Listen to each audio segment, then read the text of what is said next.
product to Sigma. We call it the MJ connector, and it's used when you have two mechanical joint bells that are very close together.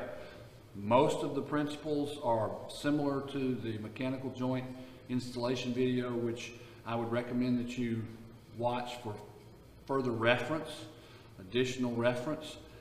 This is basically two mechanical joint connections very close together. If you're familiar with plumbing products, this is actually something like a close nipple used in making a galvanized pipe or a black pipe connection. This is just a very, very close connection. It can be used between two fittings. It can be used between a valve and a fitting. Many applications. Definitely gives you the flexibility of keeping the space needed to make the installation as short as possible. This is the actual connector piece, and all of the components that you need based on whatever type of hardware you purchase can be found in the box or the bucket that's clearly labeled.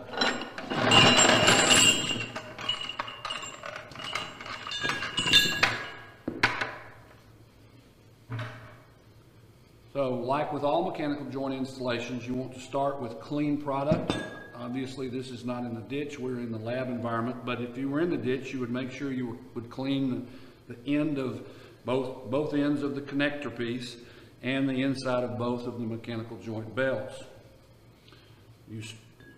Once they're clean, you use a industry pipe lube that would lubricate both the connector and the MJ bell. Once you've lubricated the components, you install the gasket onto the connector.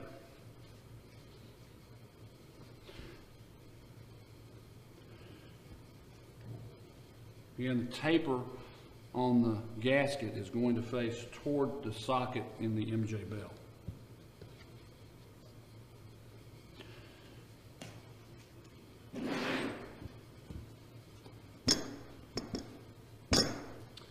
The connector is installed into the first mechanical joint bell.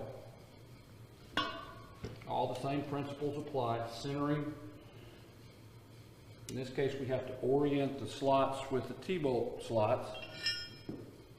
T-bolt is installed through one side, then the second mechanical joint bell is installed.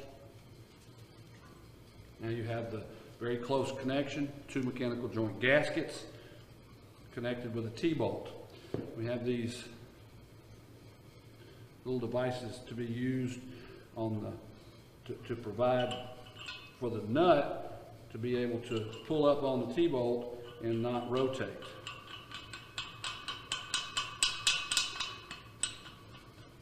Hand tight first, always. Hand tight only.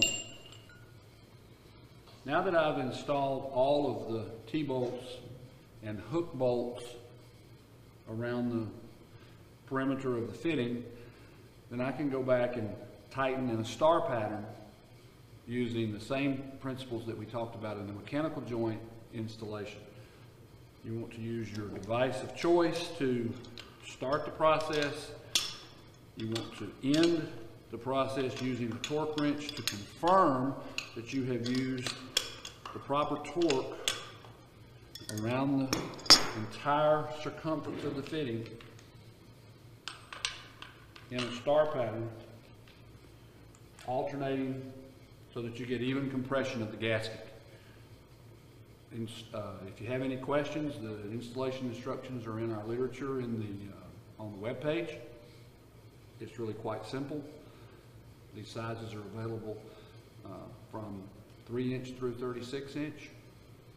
Obviously, this is a 6". There's just a few bolts. There's more bolts in the larger sizes. Please be careful to alternate and use good mechanical joint installation practices, and you get a good, simple connection with very close dimensions between the MJ bells. Thank you.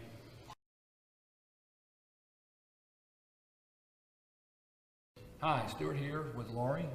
We are going to discuss any questions she has related to the MJ connector video that she watched today. I just have a couple of questions actually on the MJ connector. I was wondering, what are the eye bolts that look like little hooks used for?